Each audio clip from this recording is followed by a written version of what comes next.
Years welcome to மதிலீப் சமையல். பார்க்க போகிறது ஹைட்ராபாடி பன்னீர் எப்படி செய்யணும்னு பார்க்க போகிறோம். அதுக்கு வந்து தேவையானது வந்து ஒரு கை புதினா, ஒரு கை கொத்தமல்லி, கொஞ்சமாக வந்து கேஷ்யூ, ஒரு 6 7 கேஷ்யூ, அடுத்து பூண்டு, இஞ்சி, அடுத்தது 1 இல்லைன்னா 2 பெரிய வெங்காயம், நல்ல பெரிய வெங்காயம் எடுத்துக்கோங்க. இது எல்லாத்தையும் நம்ம வந்து பச்சை மிளகா வந்து உங்களுக்கு காரத்து தகுந்தாப்பில் ஆட் பண்ணிக்கிங்க.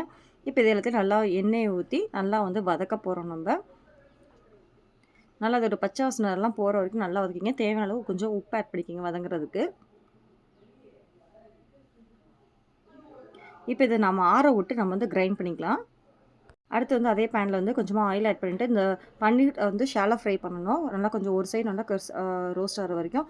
அடுத்து இன்னொரு பேனில் வந்து பட்டை, கிராம்பு, ஏலக்காய், ஜீரகம், வரமிளகா, பிரியாணி இலை இது வந்து நல்லா சொதே பண்ணிக்கணும். இப்போ அரைச்ச பேஸ்ட்டை வந்து ஆட் பண்ணிக்கணும்.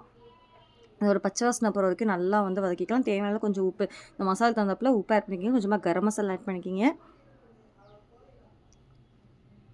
ரெட் சில்லி பவுடர் கொஞ்சமாக ஆட் பண்ணிக்கிங்க. ஆல்ரெடி வந்து நம்ம ஆட் பண்ணியிருக்கோம். அடுத்து மல்லித்தூள் கொஞ்சமாக ஆட் பண்ணிக்கிங்க.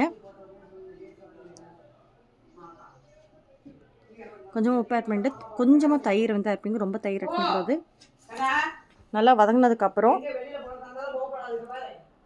தேவையில்லை கொஞ்சம் தண்ணி ஆட் பண்ணிக்கிங்க. இதை மூடி வச்சுட்டு நல்லா வந்து எண்ணெய் பிரியறதுக்கு நல்லா வந்து வதக்கிக்கலாம். நம்ம எண்ணெய் நல்லா பிரிஞ்சதுக்கப்புறம் இப்போ வந்து ஃப்ரை பண்ண பன்னீர் வந்து ஆட் பண்ணிக்கலாம். இப்போ வந்து ஒரு 5 மினிட்ஸ் வந்து நல்லா ஊறட்டும். அதுக்கப்புறம் வந்து நம்ம ஃப்ரெஷ் க்ரீமும் கொத்தமல்லி தூவி இறக்கிட்டால் அது சூப்பரான ஒரு ஹைட்ராபாடி பன்னீர் ரெடி ஆயிரும். கண்டிப்பாக இது வந்து சப்பாத்தி, பரோட்டா இதில் தான் அட்டகாசமாக இருக்கும். கண்டிப்பாக ட்ரை பண்ணி பாருங்கள். ட்ரை பண்ணி பார்த்துட்டு எப்படி இருக்குன்னு சொல்லுங்கள். Thank you so much. பாய்.